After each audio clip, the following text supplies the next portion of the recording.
Kyiv stands strong, Biden says in Poland's speech. President Biden is set to deliver a wide-ranging speech in Warsaw, Poland, ahead of the February 24th anniversary of Russia's invasion of Ukraine. The address, which comes a day after Biden's surprise trip to Kyiv, is not intended to go head-to-head with Putin, National Security Advisor Jake Sullivan said, but to highlight the brutality of Moscow's tactics in the war. Russian President Vladimir Putin announced Tuesday that Russia would suspend its participation in the new Strategic Arms Reduction Treaty, known as New START, the last nuclear non-proliferation accord it has with the United States. Putin's State of the Nation address to Russia's parliament was also an attack on the West, which Putin accused of exacerbating the conflict by providing weapons to Ukraine. Here's what to know. Putin said Russia will not withdraw completely from the treaty, which has been extended to run through February 4, 2026. But he said that Russia would not allow NATO countries to inspect its nuclear arsenal. He accused the alliance of helping Ukraine conduct drone strikes on Russian air bases that host strategic bombers that are part of the country's nuclear forces. Biden is set to meet the leaders of the Bucharest Nine, a group of Eastern European NATO allies created after Russia annexed Crimea in 2014.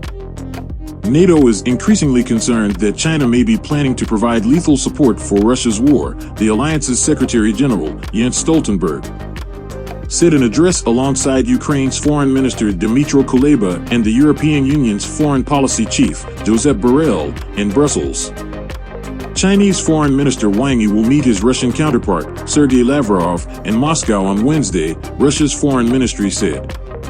The United States fears that China will start providing lethal support to Russia in its war. NATO increasingly concerned that China will arm Russia. Brussels, NATO Secretary General Jens Stoltenberg is worried that China will arm Russia against Ukraine, he said Tuesday. We are also increasingly concerned that China may be planning to provide lethal support for Russia's war, Stoltenberg said at a joint news conference with the European Union's foreign policy chief, Josep Borrell, and Ukrainian Foreign Minister Dmytro Kuleba.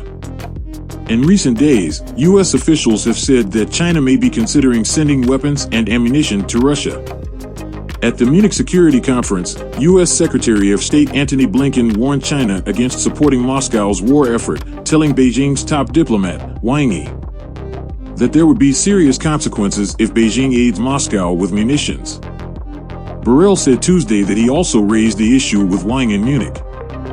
But Borrell stressed that he has seen no evidence of such support so far.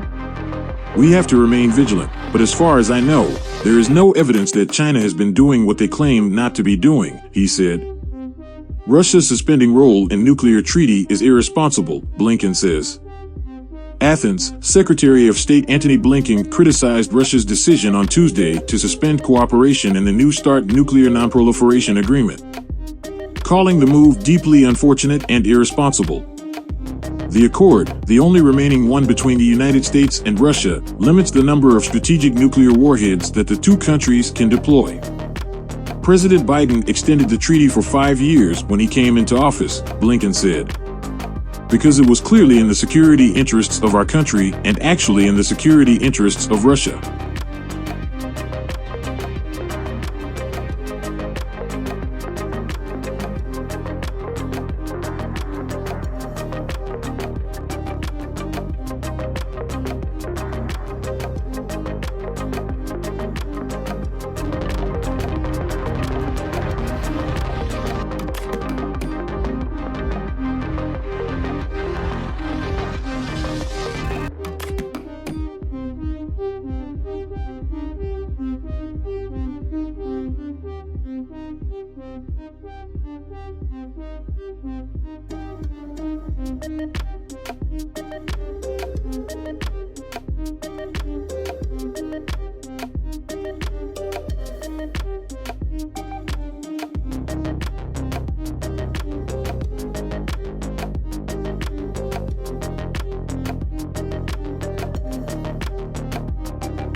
Thank you.